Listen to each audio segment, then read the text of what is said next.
शुक्र अगर सोया हुआ है तो विवाह के समय अपने आप जाग जाएगा, या 25वें वर्ष में अपने आप जाग जाएगा।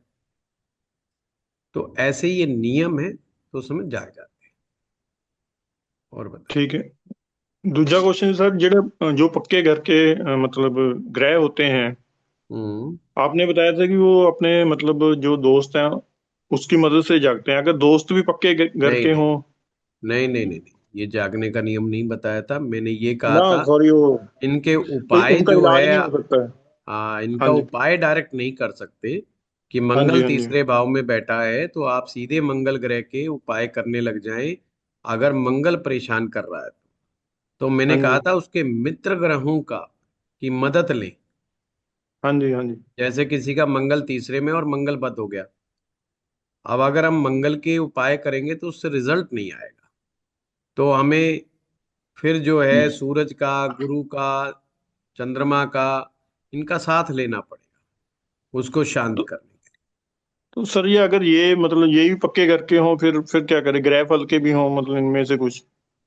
आप कंफ्यूज हो रहे हैं। हाँ जी। सिंपल सा बात है, जो पक्के घर का है उसके साथी ग्रहों की मदद लेनी है, और जो पक्के घर के नहीं है उनका आप डायरेक्ट इलाज कर सकते हो, बस फर्क इतना है, इससे ज्यादा है ही नहीं। आप ठीक उसको है। ग्रह फल हाँ जी। और उसमें बड़ा खुद को ही कंफ्यूज कर लेते हो, कंफ्यूज करने की जरूरत ही नहीं। ठीक है। ठीक है। एक गुरुजी, हमने मतलब वो आपने कहा था कि ग्रह फल हमने किया नहीं सर, राशि फल ग्रह फल का ना अभी ये किए नहीं हमने। राजू जी, खाम खाई आप दिमाग में अच्छा। बहुत बड़ी चीज रख लेते हो। इतना सिंपल सा है, 5 मिनट लगेंगे। क्लास में मुझे ठीक याद है। दिला देना जब क्लास हो, 2 मिनट का भी चीज नहीं है वो है।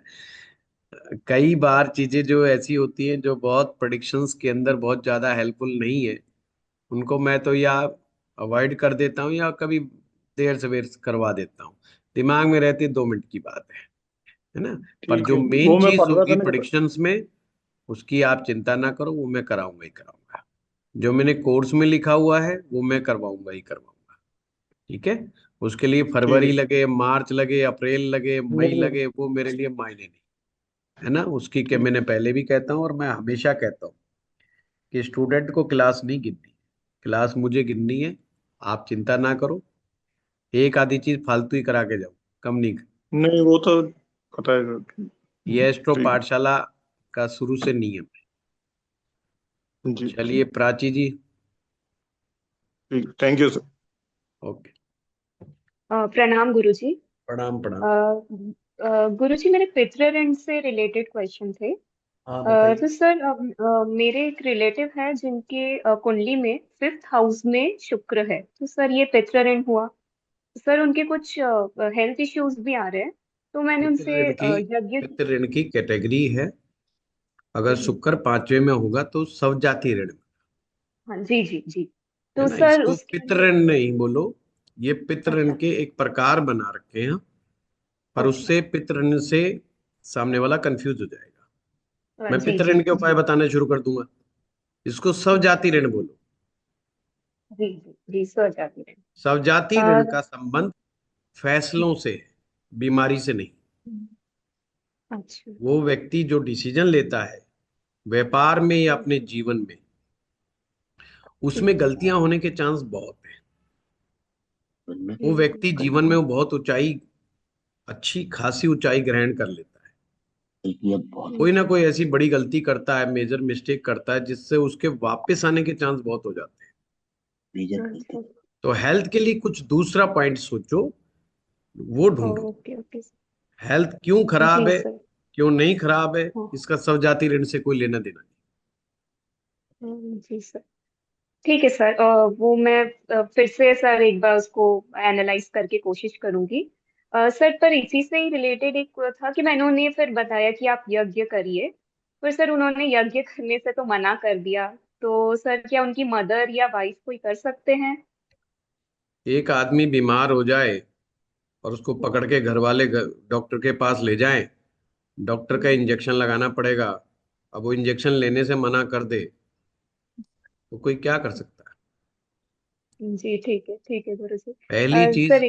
समझ लो, इस वहम से बाहर आ जाओ कि आप जीवन में लोगों के दुखों को हर सकते हो।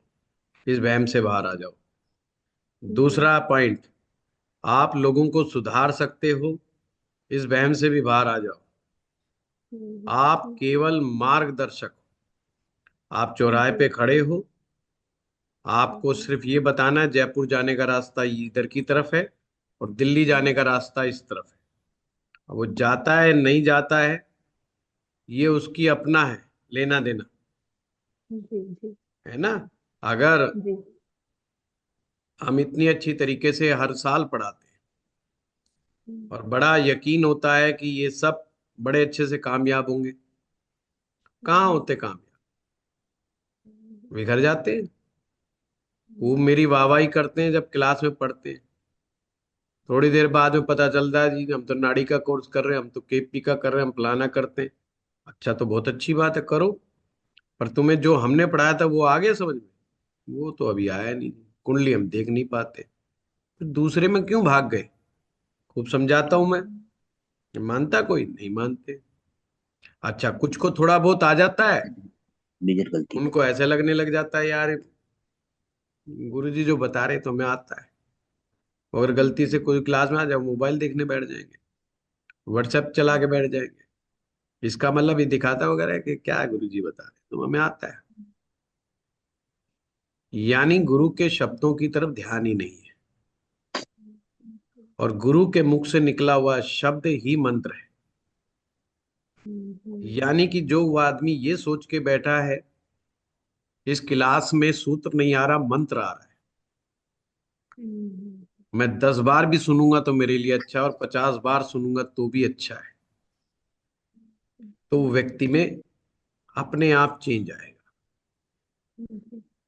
तो जो स्वयं को सुधारना चाहता है, जो स्वयं को ठीक करना चाहता है, वो ठीक कर लेता है। और जो नहीं करना चाहता, वो फर्स्ट स्टेज कैंसर पे भी मारा जाता है। और जो ठीक होना चाहता है, वो फोर्थ स्टेज पे भी नहीं मरता। तो ये तो अंदर की डिजायर है ना, कि कौन आदमी क्या करता है। माँ क्यों करेगी भाई? माँ क्यों करेगी? माँ तो पहले परेशान है कि ऐसा जिद्दी बालक पैदा कर दिया जो बात ही नहीं सुन रहा। वो कितने पाप करे हुए हैं जो, मतलब कब तक भुगतेगी उसके लिए? बुढ़ापे में भी जाप करेगी, पाठ करेगी, व्रत करेगी, उपवास करेगी, क्यों भाई? छोड़ देना चाहिए। कभी कभी अपने खास व्यक्ति से भी मोह छोड़ देना चाहिए, अगर आपको लगे कि वो कंट्रोल से बाहर है या बात को नहीं सुन रहा है ना। तो छोड़ देने में भलाई है। हमारे पास ये केस बहुत दिन रात आते हैं कि लड़का उपाय नहीं करता जी, वो नहीं करता। पहले मैं कहता हूँ भाई फिर उसकी कुंडली मत दिखाओ, क्योंकि मैं भी वही बताऊंगा जो तुम्हें पता है। नई चीज तो बताने से राम। तुम कहोगे जी छोरा जिद्दी है, मैं भी कहूंगा जी छोरा जिद्दी है। मैं नई बात तो बताने से राम। दोनों फिर एक बाद में एक दूसरे का मुंह देखेंगे। वो कहेगा जी बताओ इसको ठीक कैसे करें, मैं कहूंगा ये करो, बोले जो करेगा नहीं। तो मैं तुम्हारी तरफ देखूंगा, तुम मेरी तरफ देखना। हाँ, भूल भुलैया में मैं किसी को रखना नहीं चाहता। अपने उपाय खुद करो। जी। जी, धन्यवाद माँ गुरु जी। बाप कुछ जरूर। विशेष कंडीशन में ही उपाय कर सकते हैं, ओके, ओके। या ब्लड सर। रिलेशन का व्यक्ति विशेष कंडीशन में ही उपाय कर सकता है। आप हर उपाय दूसरे का नहीं कर सकते जी। हैं। सर, एक और क्वेश्चन था सर। केतु अगर 8th हाउस में है तो वो भी एक ऋण होता है, तो सर इसके अंदर चैरिटेबल हॉस्पिटल में डोनेशन दे सकते हैं, तो सर डोनेशन ऑनलाइन दे सकते हैं? वो आपकी मर्जी है, अगर आपका पास पेटीएम चलता है तो आप दे सकते हैं। बस ठीक है गुरु जी, यही था बस। थैंक ऑनलाइन का जिक्र कहीं हुआ नहीं है ना एक्चुअल में लाल किताब में, तो मैं क्या कह सकता हूँ? ऑनलाइन तो अभी आया है। यू। सौरभ जैन साहब। सर जी, अम, आवाज आ रही सर? बिल्कुल दबंग आ रही है। सर जैसे सर मेष लगन की सर जैसे कुंडली है सर, जी। उसमें सर जैसे मंगल और केतु सेकंड भाव में है, जी। सेकंड भाव में है, तो सर ये और शुक्र 5 पे है, शुक्र 5 फिफ्थ में है, तो ये कैसे इफेक्ट करेगा सर, क्या इफेक्ट देगा लाइफ में? नहीं, आप इफेक्ट क्या पूछना चाहते हो, प्रश्न बताओ ना। ये मतलब उनके विश्लेषण रोज, तो नहीं होगा सौरभ जी। हाँ, आप नहीं ये नहीं, बताओ इससे क्या डाउट क्या है आपको। उनके जीवन साथी पे क्या इफेक्ट पड़ेगा? एक जीवन कुंडली साथी, मैंने देखी। हाँ। जीवन साथी पे क्या इफेक्ट पड़ेगा उसके लिए तो पूरी कुंडली समझनी पड़ेगी ना सौरभ जी। मैं तो ये कह अच्छा। सकता हूँ पांचवें भाव में शुक्र है तो सब जाति ऋण है, व्यक्ति के फैसले बड़े उलट पुलट है। अगर मंगल केतु सेकंड में बैठे हैं तो मैं कहूंगा जुबान में बड़ी गड़बड़ियां हैं। तो आदमी जो है हो सकता है बड़ा कड़वा बोलता हो सकता है बड़ा टफ बोलता हो सकता है कि उसके अपने ससुराल वालों से ना बनती हो। मैं तो ये बता पाऊंगा। सर जैसे रोजगार, उसका कैसा रोजगार कैसा रहेगा? सौरभ जी आप समझ रहे हैं, आप कौन से कोर्स में हैं? पहले तो ये बताइए। सर मैं तो वैदिक कोर्स में हूँ सर। नहीं, वैदिक में बेसिक सीख रहे हो एडवांस सीख रहे हो, मैं समझ में आए बे, ना मुझे। बे, क्योंकि जिस तरह बेसिक से सीख आप रहा हूँ। क्वेश्चन क्वेश्चन पूछ रहे हो ना, वो जो क्वेश्चन वो मैं समझना चाहता हूँ कि हाँ बताइए। नहीं सर, मतलब मेरा वैदिक कहने में का मतलब कौन सा जैसे, कोर्स ले रहे हो आप? नहीं छोड़िए, मैं समझ गया। कौन सा हाँ, कोर्स है आपके पास? मतलब वो बेसिक ही है। हाँ तो बेसिक है ना, इसलिए आप क्वेश्चन रॉन्ग पूछ रहे हैं। इसीलिए मैं आपको बीच में टोक रहा हूँ। क्योंकि आपने अगर विवाह का प्रश्न पूछना है तो विवाह के ग्रह और विवाह के भाव से रिलेटेड बात पूछनी।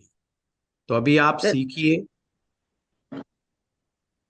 सब बेसिक के अंदर ये चीजें नहीं आती ना सौरभ जी। ठीक है सर। सर आप फलादेश पे पहुंच गए सीधे। अभी तो लंबी अच्छा यात्रा सर, करनी है आपने। ठीक सर, ठीक। पांचवी क्लास का बच्चा अगर एमए का प्रश्न पूछेगा तो बड़ा समस्या हो जाएगी ना।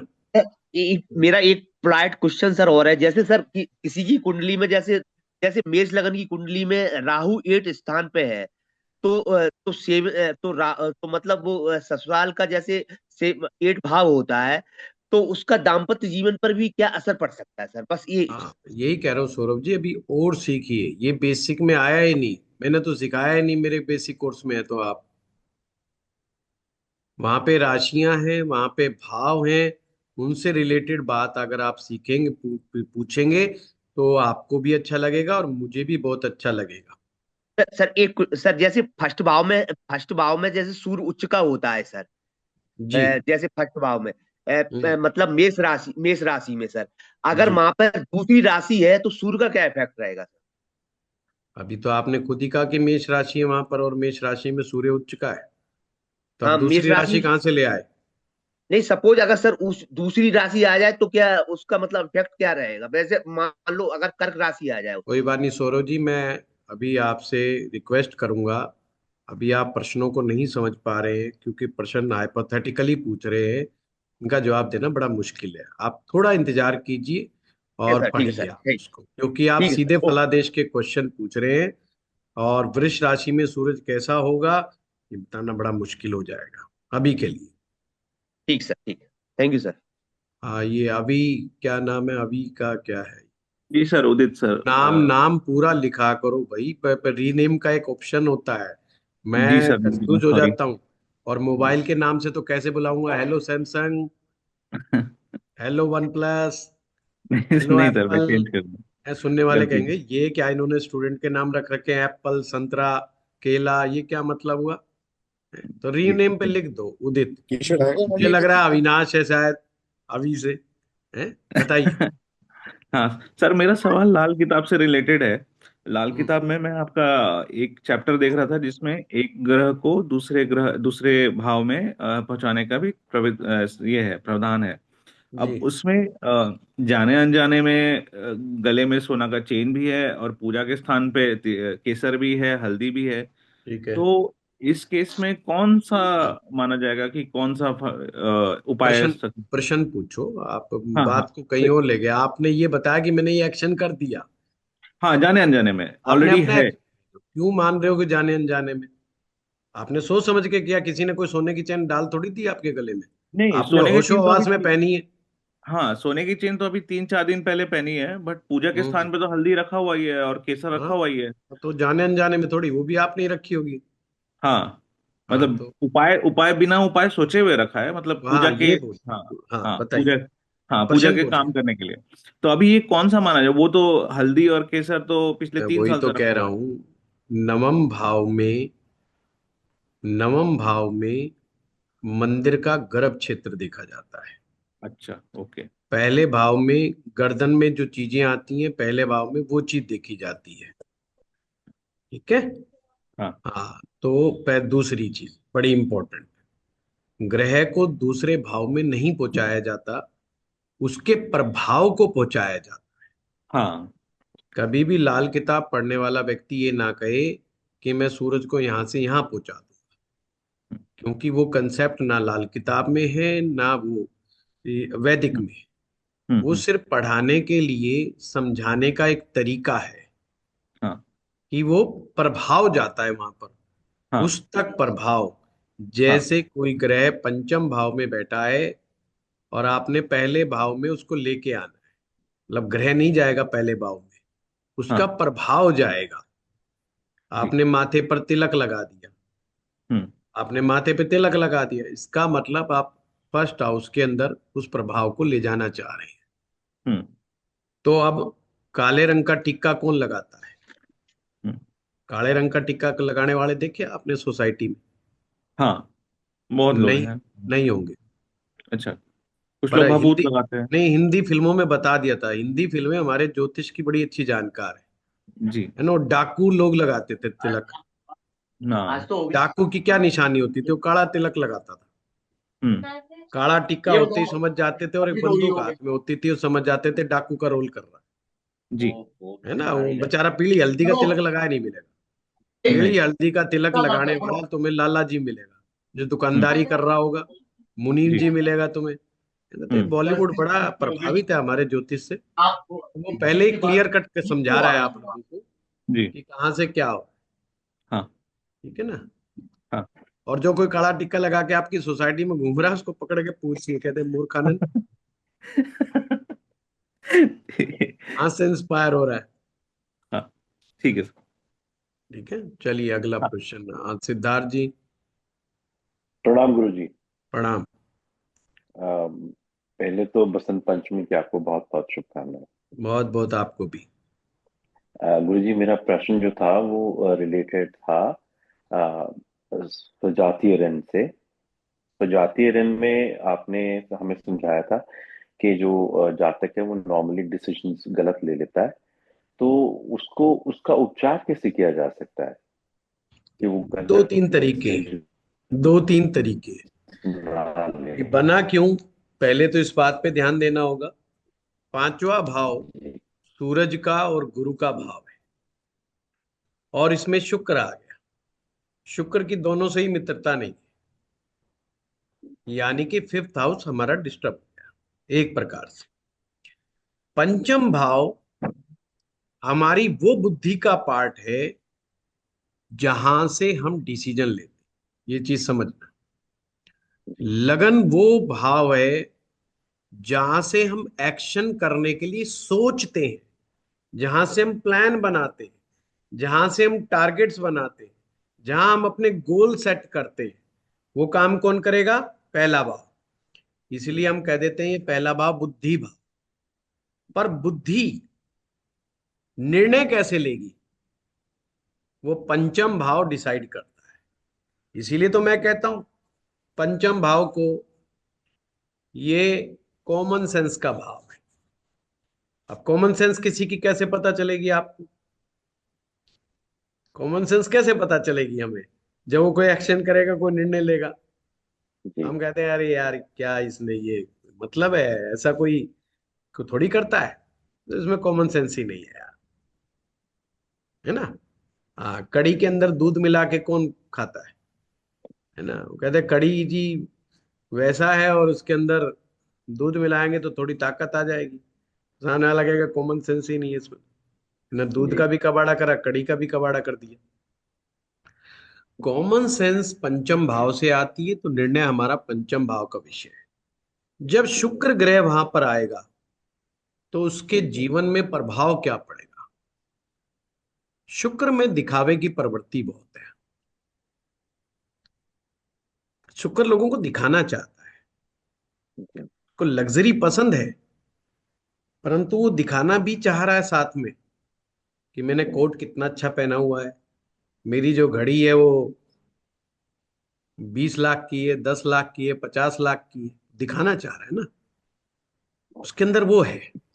जब आदमी, ऐसा आदमी बहुत कमाता है और जब उसको लगता है अब तेने कमा रखा है अच्छा खासा, तो तू दिखा, बस वो दिखावे दिखावे के चक्कर में गलत फैसले लेता है। इससे बना स्वजाति। अब इसका उपाय क्या करना है? सूरज का उपाय करना है, यानी कि संडे के दिन छोटा सा हवन करना है, गायत्री हवन। बहुत अच्छा उपाय है ये। अगर कोई करता है तो डेफिनेटली, क्योंकि गायत्री मंत्र जप करने से दिखावे की भावना समाप्त हो जाती है। इसीलिए गुरु लोग जो होते हैं, गुरु मंत्र के रूप में सबसे पहले गायत्री मंत्र देते हैं। गायत्री मंत्र पूर्व जन्म के दोषों को समाप्त भी करता है, वो तो काम करता ही करता है। पूर्व दोषों के, जो भी जीवन में, जो भी आपकी जन्म पत्री में किसी भी प्रकार का कोई दोष है पूर्व जन्म से रिलेटेड, उन पापों का, उन दोषों का, उन श्रापों का निवारण गायत्री मंत्र द्वारा होता है। दूसरा, जो गायत्री मंत्र करेगा, जो आज की क्लास में शुरुआत हुई थी, अपनी एनर्जी को रिस्टोर करना, ये आपकी एनर्जी को रिस्टोर कर देता है। तीसरा, ये आपके मन और शरीर को शुद्धता प्रदान करता है। बहुत सारे बेनिफिट्स हैं और हर प्रकार के ग्रह दोष को शांत कर देता है। तो ऐसे में कहा जाता है 108 कम से कम गायत्री मंत्र के द्वारा छोटा हवन करें, यानी कि 108 आहुतियां यज्ञ में दें, छोटा सा हवन कुंड लाकर। ठीक है। दूसरा ये तरीका है, आप सूर्य को मजबूत बनाने के हर प्रकार के उपाय करें। अगर सूरज मजबूत होगा तो शुक्र में इतना दम नहीं होगा। सूरज मजबूत होगा तो शुक्र में ज्यादा दम नहीं बचेगा। तो सूर्य के ठीक करने के उपाय करें तो बेटर रहेगा। ठीक है। ठीक गुरु जी, हाँ, दीपा प्रकाश जी। धन्यवाद। सर नमस्कार सर। ये बहुत छोटा सा प्रश्न है मेरा। मेरी बुद्धि भी बहुत कम है अभी इस फील्ड में, लेकिन हमने ये सुना था सर, सेवंथ भाव शादी का होता है, जी, राइट? और सेकंड शादी का नाइन्थ भाव होता है। और अभी आपने जो बताया वो थोड़ा सा मुझे ऐसे लगा कि सेकंड भाव आप कह रहे हैं कि दूसरी शादी का होता है, तो सर वो मैंने यही बोला एकदम। दीपा जी, मैंने सेकंड को दूसरी शादी बोला है, नवम को तीसरी शादी बोला। हाँ, लेकिन हमने जब बेसिक जैसे किया तो उसमें ये शादी की बात आई, तो उसमें ये पढ़ा था कि से शादी के लिए सेवंथ भाव देखिए, एंड दूसरी शादी के लिए उससे तो आगे नाइन्थ भाव देखिए, ऐसे नहीं, करके पढ़ा था। नहीं, तो सर इससे कंफ्यूजन हो गया थोड़ा सा। दीपा जी वो वीडियो जरूर भेजिएगा, मेरे पास है ना। मेरा हाँ सर। बताया हुआ कम से कम नहीं होगा, क्योंकि नहीं पिछले आपका 10 साल से नहीं पढ़ा रहा। नहीं, आपका ऐसा? नहीं सर, वो आपका वीडियो नहीं है सर, मतलब। अच्छा, चलो कोई बात नहीं, ऐसे फिर सर फिर कोई बेसिक चिंता का हमने विषय ये, नहीं है, नहीं क्योंकि ये मैं, जनरल, ये आपका वीडियो नहीं है sir, that is not your video sir. मतलब ये चीज हमने दिमाग में, जैसे होता है ना दो दूनी चार वाली रूल, मतलब पहाड़े शुरू शुरू में पढ़ता है आदमी तो ऐसे ही याद कर लेता है ना, उस तरह हम्म, से दिमाग में इम्प्रेशन बनाया हुआ था कि पहली शादी सेवंथ भाव से देखते हैं, दूसरी हम्म, शादी भाव से देखते हैं, तीसरी हम्म, शादी 11th भाव से देखते हैं, इस तरह हम्म, का। तो सर हाँ, उसमें आज ये फर्क आ गया, इसलिए मेरे दिमाग में एक आया कि कहाँ मेरा दिमाग, फर्क कहाँ से आया मेरे दिमाग में। कोई ऐसे। बात नहीं, अब इसको चेंज कर लो आप, है ना। हाँ। हाँ जी, thank you sir, thank you, permanent change.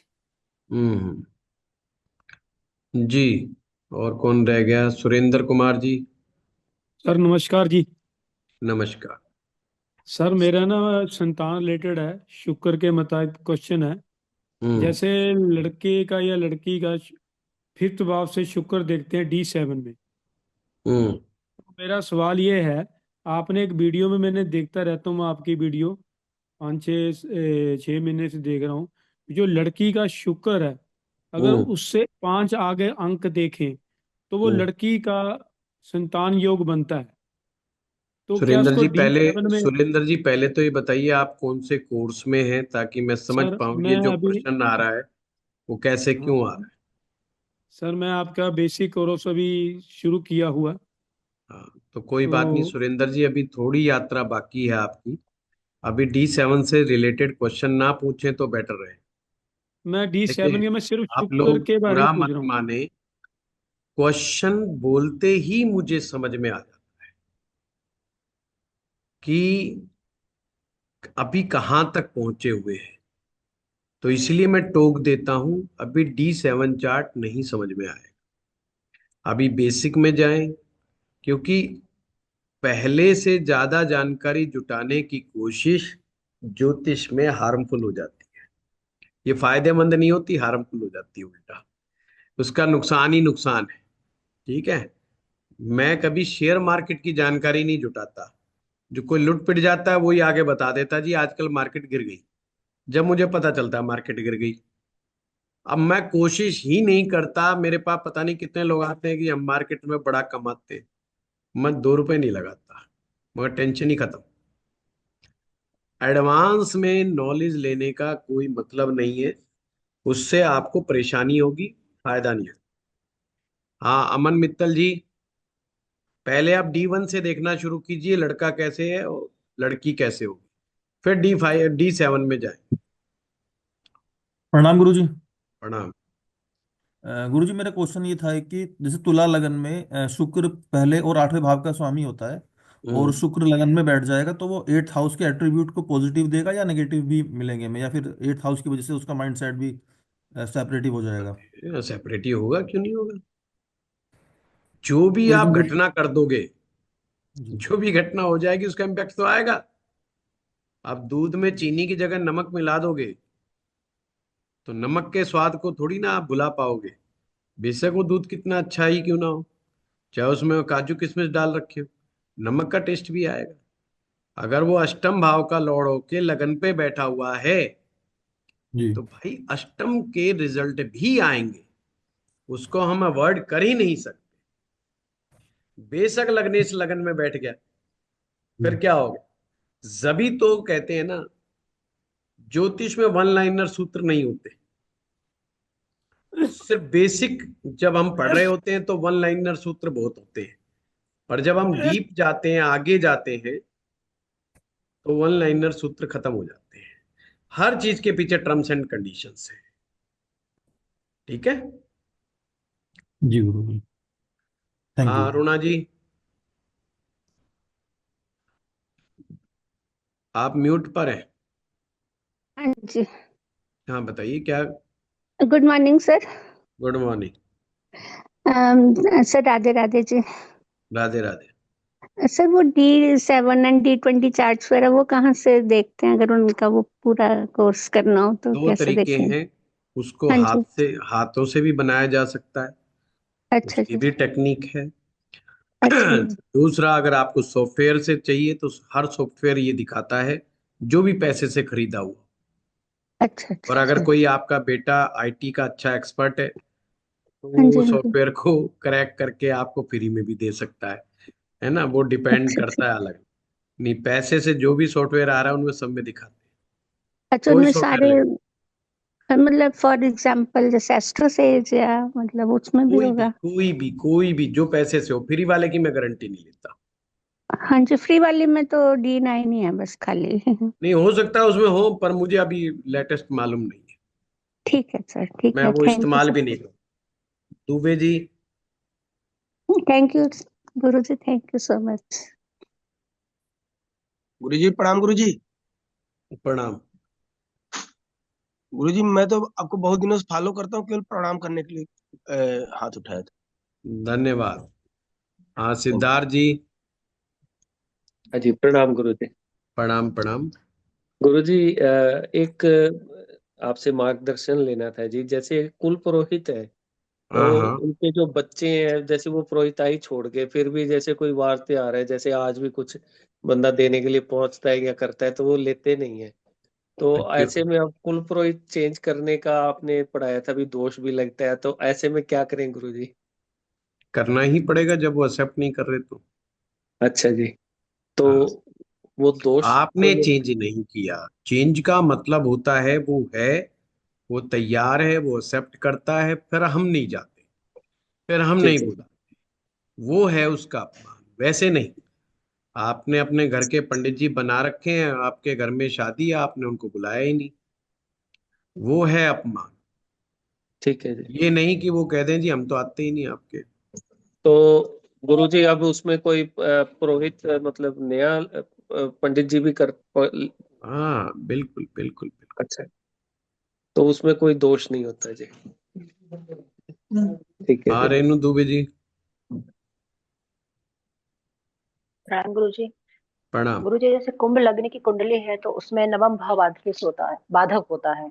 तो जी शुक्र आएगा उसमें, तो उसका बाधकेश अगर कर्म भाव में बैठा है शुक्र, जी तो क्या, तो वो तो बाधा, जैसे उसकी दशा भी चल रही हो जी, तो वो तो बाधा देगा। तो जैसे अभी बिल्कुल आपने देगा, बताया सूर्य को बिल्कुल मजबूत करें, बिल्कुल तो देगा। उससे नहीं, वो कम। वो पंचम का चल रहा था, आप दूसरे वो सूत्र उठा के यहाँ क्यों लगा देंगे? अच्छा, मतलब उससे नहीं चलेगा उसका। नहीं नहीं, अपने मर्जी से, अपने उससे मत कीजिए ना।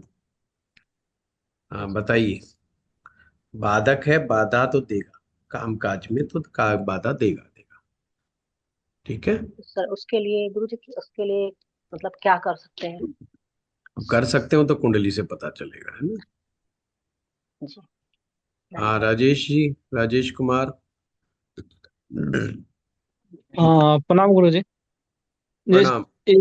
हमने बेसिक एस्ट्रोलॉजी किए हैं, तो अभी D10 चार्ट D7 है, तो D10 का कौन सा राजेश कोर्स जी, है? राजेश जी कहाँ से किए हैं और कौन से लेवल पे आज किए ऐप हैं? से सर, आप ही के ऐप से सर। हमारी ऐप से आपको डिविजनल चार्ट कोर्स में आप। नहीं, डिविजनल चार्ट हम समझ नहीं रहे हैं सर कि डिविजनल चार्ट में D10 है कि नहीं है। हाँ है, बिल्कुल है। उस और हाँ, यही पूछना था सर, वो यानी उसी को लेना सोच रहे थे, बाकी उसमें D10 हाँ नहीं देखे। D7 है, डी हाँ, डी D9 है, डी D7 भी है, D9 भी है, D10 भी जी है, D12 भी है, डी जी जी सिक्सटीन जी। भी है, D20 भी है, तो D24 भी है, D30 डिविजनल, भी है, डी जी फोर्टी जी, भी है, D45 भी है, D60 भी है। यानी उसमें D10 है गुरु जी। हाँ बिल्कुल है, और कम से कम 4-5 दिन क्लास चली है, कम से कम बता रहा हूँ। अच्छा जी D10 पे और D9 पे बहुत लंबी लंबी क्लास चली। जी जी जी। हाँ थैंक यू शुभम। गुरु नमस्ते गुरुजी। तो नमस्ते। बेसिक कोर्स का एक क्वेश्चन था मेरे माइंड में, वो पूछना था। हमने हम्म। मूल त्रिकोण राशि पढ़ी, तो जी। चंद्रमा चंद्रमा को छोड़ के सभी ग्रह की अपनी खुद की राशि मूल त्रिकोण है, ये चंद्रमा की खुद की राशि क्यों नहीं मूल त्रिकोण? मतलब वृष उसकी राशि दूसरी मूल राशि त्रिकोण राशि है तो सही। नहीं, उसकी फोर्थ नंबर है, मतलब उसकी चंद्रमा अच्छा की। अच्छा अच्छा अच्छा, ये बड़ा लंबा विषय है, ये लंबा वही विषय है। मेरे माइंड में क्वेश्चन आया कि ऐसा क्यों है। कोई बात नहीं। चंद्रमा की मूल त्रिकोण राशि वो नहीं है। कारण क्या है कि आपने देखा होगा, हर ग्रह के पास दो राशियां हैं, सूर्य और चंद्रमा को छोड़ करके। जी जी। हर ग्रह के पास दो राशियां हैं, सूर्य और चंद्रमा को छोड़ करके। तो उनकी जो एग्जॉल्टेड राशि है, उसी को मूल त्रिकोण राशि कह देते हैं। मूल त्रिकोण का क्या मतलब, उस बात पे अगर आप ध्यान देंगे तो आपको वो चीज क्लियर हो जाएगी। ठीक है ना। हाँ, चलिए आगे। और कौन बच गया? हाँ रघुवीर जी। नमस्कार। नमस्कार। हाँ सर, ये जो हस्तरेखा में है, हम्म। ये साढ़े सती और ढैया कैसे देखते हैं हम? रघुवीर जी बड़ा आसान है। आपकी मेन जन्म पत्रिका में जी। चंद्रमा जिस राशि में बैठा हो, पहले तो उस हम्म। राशि को फाइंड आउट कर लें, जी। और फिर देखें इस समय प्रेजेंट के अंदर, गोचर के हम्म। अंदर, या आप ट्रांजिट बोल लीजिए, शनि कहाँ पर, यानी कि किस राशि के अंदर विचरण कर रहे हैं। हम्म। किस राशि में गोचर कर रहे हैं। ठीक है। ठीक है। ठीक है। अब आपने ये देखना है, शनि जैसे ही आपकी मेन राशि, जो मुख्य राशि, जो जन्म कुंडली की राशि है, उससे एक भाव पीछे आएंगे तो आपको शनि की 7.5 आरंभ हो जाएगी। जी। एक भाव पीछे जब तक रहेंगे 2.5 वर्ष तक रहेंगे, तो इसे जी। बोला जाता है पहला ढैया, जिसे जी। 2.5 साल। जब अगली राशि में प्रवेश करेंगे, यानी कि वो जो आपकी मेन राशि है उसी राशि के साथ जाके बैठ गए, तो वो हो जी। जाएगा सेकंड फेज ऑफ 7.5, यानी कि दूसरा ढैया। जी। फिर एक कदम वो आगे बढ़ जाएंगे, मतलब हम्म। नेक्स्ट हाउस में जब जाएंगे तो वो हो जाएगा तीसरा ढैया। जी ढाई सर। ढाई ढाई, जी चंद्रमा सर। से एक भाव पीछे 2.5 साल, चंद्रमा के साथ 2.5 साल, चंद्रमा से एक भाव आगे 2.5 साल, हो गए 7.5 साल। और जी सर। जैसे ही उससे अगले भाव में जाएगा, 7.5 से पीछा खत्म, छूट गया पीछा। पर अगर जी 60 सर। साल से ऊपर हैं तो जीवन में 2 बार तो 7.5 झेलनी पड़ेगी। 30 जी वर्ष सर। के अंदर एक बार 7.5, 60 साल में 2 बार 7.5, और 90 साल में 3 बार 7.5 का सामना हर व्यक्ति को करना ही पड़ता है। जी सर। सर नहीं, हस्तरेखा से कैसे देखते हैं, हस्त में कैसे देखते हैं? अरे हाथ से पूछ रहे थे क्या? हाँ जी, हाँ जी। हाँ, वो शनि का देखा जाता है कि शनि का जो माउंट है उसके जी सर। अंदर जो है वो बने होते हैं फिंगरप्रिंट्स की तरह, जो है जी सर। लूप बनते हैं। हमारी हर जी उंगली सर। के, हर पर्वत के नीचे लूप बनते हैं। वो जी सर। लूप किस तरफ खिसक रहा है उससे पता चलता है। 2-3 पॉइंट और हैं तो ये चीज हम्म। समझ में आती है। ठीक ठीक है। है। जो ठीक। भाग्य रेखा है हम्म। उसका नाम भी शनि रेखा है। हाँ हाँ। हम आम भाषा में बोल देते हैं भाग्य रेखा, बेसिकली वो भाग्य रेखा नहीं है, वो शनि रेखा है। जी सर। शनि रेखा का रुक जाना और उस लूप का सूरज की तरफ खिसक जाना जी इंडिकेट सर। करता है कि इन्हें शनि ग्रह से रिलेटेड समस्या जरूर है। शनि ग्रह इनके जीवन में परेशानी पैदा कर रहे हैं। जी पर सर। आप जैसे कुंडली से बताते हैं कब लगी है और कब खत्म होगी, वो उसमें नहीं होता। ठीक है। पामिस्ट्री में ये चीज नहीं होती है। ठीक है। ठीक है। आप सिर्फ इतना तो उससे पता लगा सकते हो कि शनि ग्रह आपको परेशान कर रहा है या नहीं कर रहा। हम्म। ठीक है। ठीक है सर। ओके। चलिए, आप लोगों का बहुत बहुत धन्यवाद। वंदना यादव रह गई। हाँ बताइए वंदना जी। गुरुजी प्रणाम। प्रणाम प्रणाम। ये एक ही सवाल है कि जन्म कुंडली और वर्षफल, तो इसमें जो उपाय कराए जाएंगे तो वर्षफल के अकॉर्डिंग करें कि जन्म कुंडली के अकॉर्डिंग? अकॉर्डिंग टू लाल किताब। सिचुएशन होता है वंदना जी। हाँ। अकॉर्डिंग टू सिचुएशन होता है। अच्छा। हाँ, एक आदमी नॉर्मल है, सब कुछ ठीक ठाक चल रहा है, कोई बहुत बड़ी आफत नहीं है, तो अपने जी। कुंडली में जो स्थितियां हैं उसके अनुसार उपाय करें। वर्षफल अच्छा। किसी इवेंट को समझने और समझाने के लिए ज्यादा होता है। अगर कोई दिक्कत ऐसी आ रही है और वर्षफल में कोई ग्रह खराब आ रहा है तो फिर वर्षफल, पर उपाय वही होते हैं, ये ध्यान रखिएगा। ऐसा नहीं है कि वर्षफल के उपाय अलग होंगे वो उसके अलग होंगे। ये कंफ्यूजन क्रिएट किया गया मार्केटिंग के थ्रू। ठीक है। जी, तो जन्म कुंडली कोई पकड़ के चले? और किसको पकड़ेंगे? बिना जन्म कुंडली के तो वर्षफल नहीं बनता।